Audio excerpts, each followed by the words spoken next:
Hello viewers, তো আপনারা স্ক্রিনে দেখতে পাচ্ছেন সিম্পল একটা ফটো, অর্থাৎ আপনার পুরাতন ফটোকে আপনি নতুনভাবে এডিটিং করতে পারেন। বর্তমানে কিন্তু ইনস্টাগ্রাম সহ বিভিন্ন সোশ্যাল মিডিয়া প্ল্যাটফর্মে এই পিকচার এডিটিংগুলো কিন্তু ভাইরাল এবং ট্রেন্ডিংয়ে আছে। আপনারা দেখতে পাচ্ছেন আমার সিম্পল একটা ফটো গ্যালারিতে থাকা এই ফটোকে এক তুড়িতে আমরা দেখতে পাচ্ছেন এইভাবে পরিবর্তন করে ফেলছে। আপনারা স্ক্রিনে দেখতে পাচ্ছেন এভাবে কিন্তু পরিবর্তন হয়ে গেছে। তো আপনিও চাইলে আপনার যে কোনো পুরাতন ফটোকে আপনি কিন্তু এআই এর মাধ্যমে ব্যাকগ্রাউন্ড এক্সপ্যান্ড করে নতুনভাবে ব্যাকগ্রাউন্ড দিয়ে এত সুন্দর এডিটিং করতে পারবেন। এই জন্য আমাদের চলে আসতে হবে প্লে স্টোর থেকে নিচে সার্চ বারে ক্লিক করে হাই পিক, আমরা সকলে জানি যে হাই পিক অতীতেও আমি আগে টিউটোরিয়াল দিয়েছি। এই অ্যাপ্লিকেশনটা সিম্পলি আপনার প্লে স্টোর থেকে ইনস্টল করে নেবেন। আপডেট চাইলে আপডেট করে নেবেন। তো ইনস্টল কিংবা আপডেট চাইলে আপডেট করে নেবেন। আগে থেকে ইনস্টল থাকলে জাস্ট এখন আমরা ওপেনে ক্লিক করব। ওপেনে ক্লিক করলে পরে এরকম ইন্টারফেস শো করবে। জাস্ট এখান থেকে ইম্পোর্টে ক্লিক করে আমরা গ্যালারিতে থেকে কাঙ্ক্ষিত ফটোটা সিলেক্ট করে নিব। তো আমি সিলেক্ট করে নিচ্ছি আমার ফটোটা। তো আমি আমার একটা ফটো এখান থেকে সিলেক্ট করে নেব। আপনার ফটোটা ভালোভাবে খেয়াল করুন।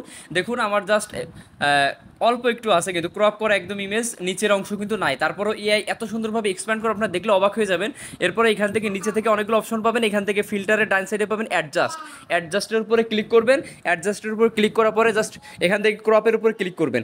ক্রপের উপরে ক্লিক করলে আপনারা এখান থেকে 2 নম্বর পেয়ে যাবেন এসপেক্ট রেশিও ডান সাইডে এআই এক্সপান্ড। এখানে ক্লিক করে এইখান থেকে চেঞ্জ এসপেক্ট রেশিওতে ক্লিক করে দিবেন। এইখানে অবশ্যই আপনারা এখানে 3:4 সিলেক্ট করে দিবেন।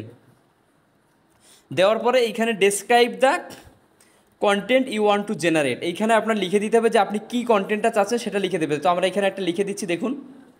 তো আমরা প্রথমে একটা প্রম্পট লিখলাম, দেখুন কীরকম লিখছি যে green environment, dark green colour, forest, dark sunset light, bokeh background. এটা লেখার পরে জাস্ট এখান থেকে অ্যালাউতে ক্লিক করে নিচে জেনারেটে ক্লিক করব। কিছুক্ষণ অপেক্ষা করব, দেখবেন রেজাল্টটা আপনাদের সামনে। তো এই লেখা আমি আরও একটা লেখা দিয়ে আপনাদের করে দেখাবো। এই লেখা দুইটা আমি ডিসক্রিপশন বক্সে দিয়ে দিব, আপনারা চাইলে সেখান থেকে দেখে দেখে লিখে নিতে পারেন অথবা কপি করে নিতে পারেন। তো আমরা অপেক্ষা করি। তো দেখতে পাচ্ছেন রেজাল্টটা, জাস্ট আপনারা, আমি নিজেই মানে অবাক হয়ে যাচ্ছি যে আসলে কীভাবে সম্ভব। দেখুন আপনার পিকচারটা কিন্তু দেখতে পাচ্ছিলেন, জাস্ট উপরের অংশটা ছিল, আমার হাতের মানে গলা পর্যন্ত কিন্তু পিকচারটা ছিল, কিন্তু নিচে থেকে দেখুন সম্পূর্ণ আমার হাত, আমার বডি সহ কিন্তু জেনারেট করে দিয়েছে। 3টা ইমেজ এত সুন্দরভাবে পারফেক্টভাবে করছে, একটু বোঝার কায়দা নেই যে আসলে এটা আমি কিনা। আমাকে পার্সোনালি যারা চেনেন তারা ব্যতীত কেউ বুঝতেই পারবে না যে এটা আমি কিনা। মানে নিচের অংশটা, উপরের মাথাটা তো আমারই দেখা যাচ্ছে, কিন্তু বডি সহ এত সুন্দরভাবে শেপ করছে। 3টাই আমার কিন্তু পছন্দ হয়েছে। আপনার যেটা ভালো লাগবে, প্রথমটা, দ্বিতীয়টা, তৃতীয়টা, যেটা আপনার মনে হবে যে না এটা আপনার সাথে যায় পারফেক্ট, আপনি জাস্ট সেটা রেখে, আমি ধরুন প্রথমটায় রাখলাম। এখানে অ্যাপ্লাইতে ক্লিক করব। অ্যাপ্লাইতে ক্লিক করার পরে এই নিচে থেকে ডান সাইডে টিক বাটন প্রেস করব। সেভ করার জন্য উপরে একদম উপরে ডান সাইডে অ্যারো চিহ্নতে ক্লিক করলে পিকচারটা কিন্তু আমাদের গ্যালারিতে সেভ হয়ে যাবে। তো আমি ব্যাকে যে আরেকটা প্রম্পট লিখে আপনাদের দেখাচ্ছি, জাস্ট অ্যাডজাস্টে থাকবো, ক্রপে থাকবো।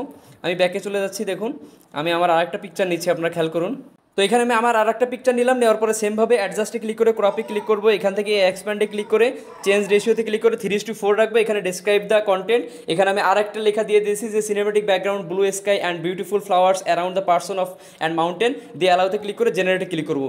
এই প্রম্পটটাও আমি ডেসক্রিপশন বক্সে দিয়ে দিব, আপনারা দেখে লিখে নিতে পারেন। একটু অপেক্ষা করলেই দেখতে পারবেন আপনাদের রেজাল্টটা। তো রেজাল্টটা আপনারা খেয়াল করুন কি চমৎকারভাবে দিয়েছে। আপনারা দেখতে পাচ্ছেন যে পুরো পারফেক্টভাবে আসলে দিয়েছে। আপনারা যেটা আপনার পছন্দ হবে আপনি কিন্তু সেটা এখান থেকে নিতে পারেন। দেখুন আপনার কোনটা ভালো লাগে, যেটা আপনার রিয়েল মনে হবে। প্রথমটা, দ্বিতীয়টা, আমার দ্বিতীয়টাই মনে হচ্ছে পারফেক্ট। আপনার দ্বিতীয়টা রেখে আমি জাস্ট এখান থেকে অ্যাপ্লাইতে ক্লিক করব। সেমভাবে নিচে থেকে টিকে ক্লিক করে উপরে এই যে অ্যারো চিহ্নতে ক্লিক করলে আমার পিকচারটা কিন্তু সেভ হয়ে যাবে গ্যালারিতে। তো এইভাবে খুব সহজে আপনি কিন্তু এআই ব্যাকগ্রাউন্ড চেঞ্জ করতে পারবেন এবং নতুনভাবে ব্যাকগ্রাউন্ড ক্রিয়েট করতে পারবেন এবং চমৎকারভাবে এডিটিং করতে পারবেন এই হাইপিক অ্যাপ দিয়ে।